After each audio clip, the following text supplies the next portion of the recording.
Bonjour à tous et à toutes, c'est Xeneco et bienvenue pour cette nouvelle vidéo. Aujourd'hui, on va parler Formule 1 avec la notation des pilotes suite au Grand Prix qui s'est déroulé à Imola. En l'occurrence, je ne ferai pas 3 vidéos pour la notation malgré que c'était un format qualification sprint course. Aujourd'hui, dans cette vidéo, on fait les qualifications et dans la prochaine vidéo, il y aura le sprint et la course associés. Bien évidemment, Albon, suspension arrière, je sais plus, les copes de frein, ça a pris feu, ça a explosé. Il a réussi à ramener la voiture au stand. Mais en même temps, bah voilà, un 20e, pas le choix, il n'a pas pu faire la séance de qualification. Même chose pour Ocon, il fait un tour, boum, la boîte de vitesse qui claque, ou apparemment peut-être le moteur, et ça ferait mal, parce que c'était un tout nouveau moteur que Alpine a intégré par précaution dans la voiture d'Esteban.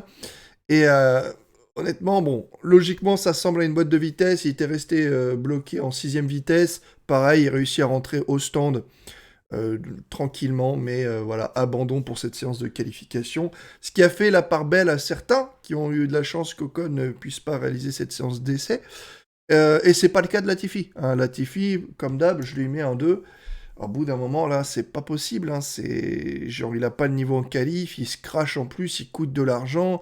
Il a pas le niveau en sprint, il a pas le niveau en course. Genre, là, le mec, c'est un fantôme, quoi. Donnez tout de suite, n'attendez même pas la mi-saison. Hein. Faut donner tout de suite son baquet à un autre pilote. Limite, prendre Piastri en essai, le temps qu'il se fasse la main. Parce que là, je sais pas, on a l'impression que la Williams, ça peut potentiellement faire des trucs, mais il y a que Albon qui peut les faire. Donc c'est difficile.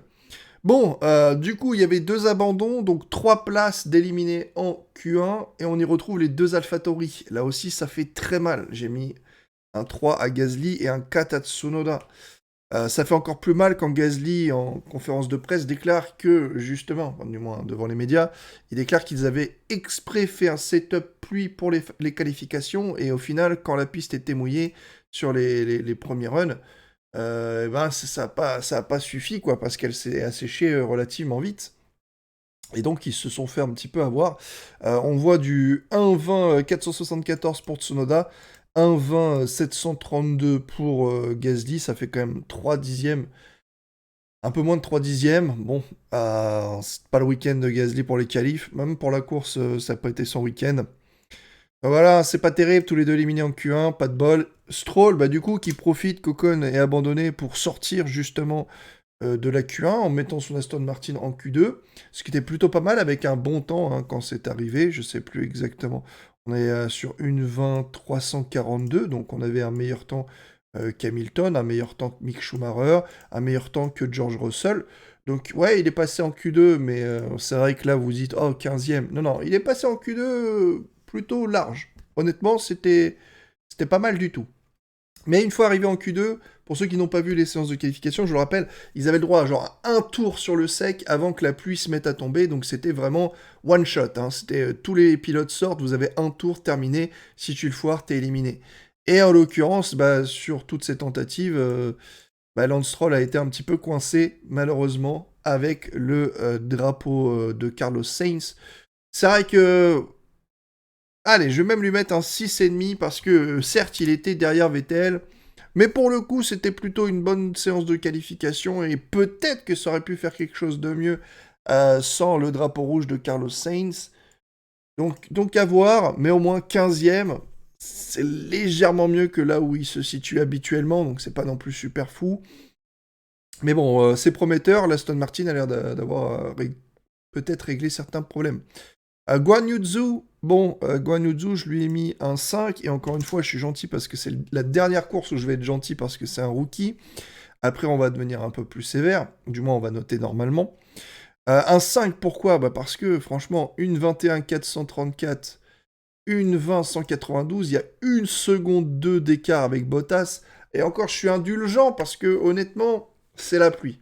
Donc les écarts peuvent être tout de suite énormes pour pas grand-chose si tu te plantes sur un virage.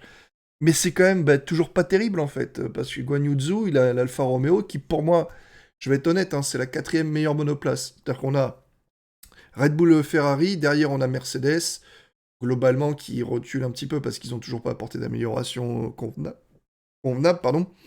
Mais Alfa Romeo est là, quoi. C'est-à-dire pour moi, derrière, on a McLaren, Alfa Romeo, pour moi, sur ce Grand Prix, c'était largement devant. En dessous, on avait sans doute Alpine et As. finalement qui se retrouve un petit peu dans le classement global des écuries. Parce que Alpine, Alonso, il fait des déclarations de malade dans les médias. Je suis fan Alpine. Mais au bout d'un moment, non, faut être honnête, hein, ils n'ont pas la troisième meilleure voiture, comme on peut lire sur Internet. C'est pas du tout le cas. Hamilton, je lui ai mis un 3,5.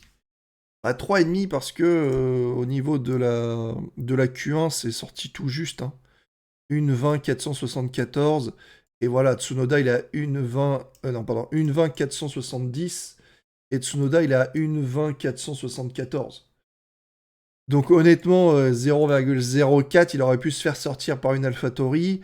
Et heureusement, encore une fois, qu'Ocon, je pense qu'il aurait été aisément dans le top 12. Vu les performances de l'Alpine qui étaient tout à fait convenables. Donc c'est pas ouf, même si c'est vrai qu'ils tentent des setups différents de Russell pour que Mercedes trouve des solutions.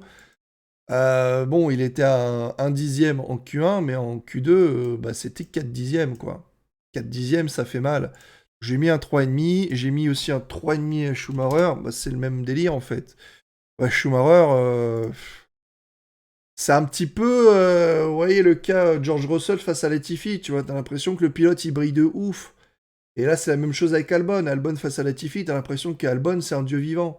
Et bah, Mick Schumacher, c'était la même chose face à Mazepin, quoi. T'as l'impression que le mec était trop fort. Sauf qu'il faut pas oublier que c'est quand même le rookie qui a broyé le plus de carbone, qui a coûté le plus cher à son écurie, et qui avait beaucoup d'accidents. Et ça n'a toujours pas changé cette année. Le mec se plante tout seul, il se plante... Voilà, il y a des accidents, c'est moche, quoi. Ça commence à coûter cher, et c'est encore au début de cette saison, c'est déjà le pilote qui coûte le plus cher à son écurie. Va falloir arrêter, parce que c'est pas bon du tout. Et en Q2, on est à 1,20 916 contre Kevin Magnussen, 1,19 902, donc il y a une seconde d'écart, encore une fois. Et je peux pas lui mettre plus, hein. George Russell, je lui ai mis un 5, parce que la Mercedes a pas l'air d'être très performante, mais bah voilà, c'est l'élimination en Q2, c'est pas de bol. Sachant qu'il y avait des sprints, on peut se dire, ok, ils vont gagner des places, parce que la Mercedes peut être un peu plus rapide que ça. Carlos Sainz, bon, bah... Vous savez que les accidents où le pilote se plante tout seul, pour moi, c'est 0. Bon, par chance, il passe en Q2, donc ça vaut 1 point. Et par grande chance, il passe aussi en Q3, donc je lui ai mis un 2. Parce que, bah voilà, Sainz qui se crache encore tout seul, alors qu'il est la meilleure bagnole, quoi. Je veux dire, Ferrari pourrait être tellement loin en tête, mais au final, il se retrouve, bah, il y a juste Leclerc qui ramène des points pour l'instant. Et encore, on a vu à la course, c'est pas facile, les Red Bull en a profité. Hein, la Perez est beaucoup plus solide que Sainz pour l'instant. Ça fait mal, ça fait très très mal. Vettel, Vettel, je lui ai mis un 10. Hein, le mec, il sort son Aston Martin après le Grand Prix de merde qu'il a eu, avec l'erreur qu'il a fait. Je vous rappelle que je l'avais très mal noté. Hein. J'avais mis un 4 en qualif et un 0 en course, parce qu'il s'était planté et qu'il coûtait de l'argent. Bah là, voilà, le mec, son Aston Martin, il la met en Q3. Et puis après, bon, bah, il sort pas plus que ça, parce qu'il sait très bien qu'il est plus lent que tous les autres devant. Mais bon, globalement, même s'il voulait le faire, c'est un peu lent. Vous voyez que une 31-0, si c'est lent par rapport à tous ceux qui sont devant. Et donc lui, il a quand même réussi à mettre cette bagnole en Q3. Donc ouais, big up à Vettel. C'est un beau 10, bon retour, ça fait plaisir. Bottas, je lui ai mis un 8. Bah, pour faire simple, hein, de toute façon, vous voyez, vous avez Bottas, Ricciardo, Alonso, Magnussen, Norris. Donc pour faire simple, Norris, meilleur des autres, derrière Verstappen et Leclerc. Troisième position, je lui ai mis un 10. C'est avec la pluie, c'est pas des conditions faciles. Magnussen, je lui ai mis un 9,5. Alonso, je lui ai mis un 9. Ricciardo, je lui ai mis un 8,5. Et Bottas, je lui ai mis un 8. Voilà, comme ça, en dégressif. Parce que, bah voilà, Norris meilleur des autres, Magnussen juste derrière, Alonso juste derrière. Il y a quand même un petit gouffre ici. On va être honnête, Lando Norris, 1,29-131 et Ricciardo, 1,29-7, un peu gêné, mais bon. Globalement, voilà, 1,5 point d'écart, ça me semble tout à fait honnête pour les 6 dixièmes d'écart, sachant que, bon, bah, Ricciardo était quand même sur une bonne séance en qualif. C'est une très bonne séance, hein, 8,5 sur 10, c'est une très bonne séance de qualification. Mais voilà, Norris a réussi à tirer le petit truc. Magnussen, Alonso, très bonne séance de qualification pour Alpine. Je me suis dit, oh, au 5e, allez, Alonso qui arrête pas de frimer en mode je suis plus rapide que tout le monde. Je me suis dit, la course sprint, tu vois, il va passer. Et Perez, par contre, voilà, bah, lui, il a la Red Bull, donc je peux pas lui mettre plus. Hein, c'est pas la meilleure des séances de qualification. Je lui ai mis un 7. Je lui ai mis un 7 parce que, bon, bah, 7ème. Je pourrais même mettre un 6,5. Une 27 999. Une 29, il y a 2 secondes d'écart. Allez, on va même lui mettre un... Plutôt un 6. C'est pas si exceptionnel que ça, faire 7ème avec la Red Bull. Mais encore une fois, c'était sous la pluie. Non, on va mettre 6,5, c'est les conditions de pluie. C'est pas facile d'aller chercher, parce que surtout quand tu dois le chercher à un moment donné. Bon, puis Verstappen, hein, il a sorti le tour au moment où c'était possible sur la piste. Magnifique. Et Leclerc, un petit 9. C'est la pluie, j'ai été sympa avec ceux qui ont fait des bonnes performances. À l'inverse, bah, il y en a, ils n'ont pas été très bons. Et je pense que ça se voit tout de suite. Franchement, les grands prix sous la pluie, voilà, c'est peut-être l'occasion dans mon classement d'avoir des bonnes notes si vous faites pas de la merde au final. Il faut juste conduire sous la pluie, c'est pas facile déjà, donc je suis assez indulgent. C'est pour ça qu'il y a 3-10 ici, hein. Verstappen, bah voilà, il a fait un super temps. Je rappelle, il a mis quasiment 8 dixièmes, voilà, à Leclerc derrière, parce qu'il l'a sorti au bon moment. Après, ils n'ont pas pu faire de tour en plus parce qu'il pleuvait trop. Donc voilà, impeccable, très bonne séance de qualification de Vettel, de Norris et de Verstappen. Rien à dire là-dessus. On se retrouvera dans ma prochaine vidéo demain, qui sera du coup la notation sur le sprint et la course. J'essaierai de pas être trop long non plus, parce que c'est vrai que les vidéos sinon elles vont durer 2 heures. Allez, tchuss, à la prochaine, portez-vous bien et prenez soin de vous. Bye bye.